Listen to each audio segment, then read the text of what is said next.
यह बात उस समय की है जब कुरुक्षेत्र में कौरवों और पांडवों के बीच युद्ध चल रहा था। पितामह भीष्म कौरवों की ओर से युद्ध लड़ रहे थे, लेकिन कौरवों के सबसे बड़े भाई दुर्योधन को लगता था कि भीष्म पितामह पांडवों को नुकसान नहीं पहुंचाना चाहते हैं। दुर्योधन का मानना था कि पितामह भीष्म बहुत शक्तिशाली है और पांडवों को मारना उनके लिए बहुत आसान है। इसी सोच में डूबा दुर्योधन भीष्म पितामह के पास पहुंचा। दुर्योधन ने पितामह से कहा कि आप पांडवों को मारना नहीं चाहते, इसलिए आप किसी शक्तिशाली हथियार का इस्तेमाल नहीं कर रहे हैं। दुर्योधन की बात सुनकर भीष्म बोले, अगर तुम्हें ऐसा लगता है तो मैं कल ही 5 पांडवों को मार गिराऊंगा। मेरे पास 5 चमत्कारी तीर है, जिनका उपयोग मैं कल युद्ध में करूंगा। भीष्म पितामह की बात सुनकर दुर्योधन बोला, मुझे आप पर भरोसा नहीं है, इसलिए आप ये 5 चमत्कारी तीर मुझे दे दीजिए। मैं इन्हें अपने कमरे में सुरक्षित रखूंगा।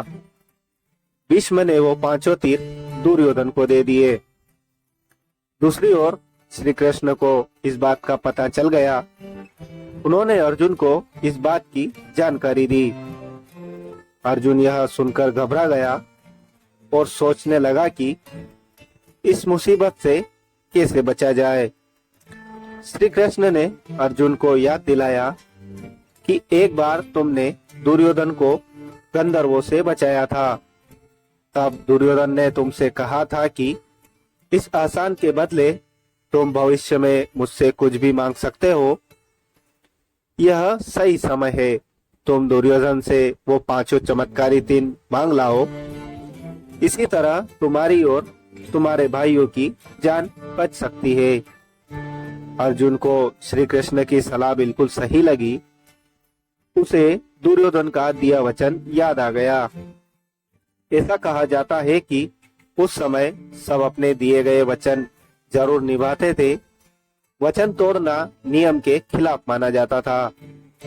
अर्जुन ने जब दुर्योधन को उसका दिया वचन याद दिलाया, तब 5 तीर मांगे तो दुर्योधन ने मना नहीं कर सका। दुर्योधन ने अपना वचन निभाया और वो 5 तीर अर्जुन को दे दिए। इस तरह श्री कृष्ण ने अपने भक्त पांडवों की रक्षा की।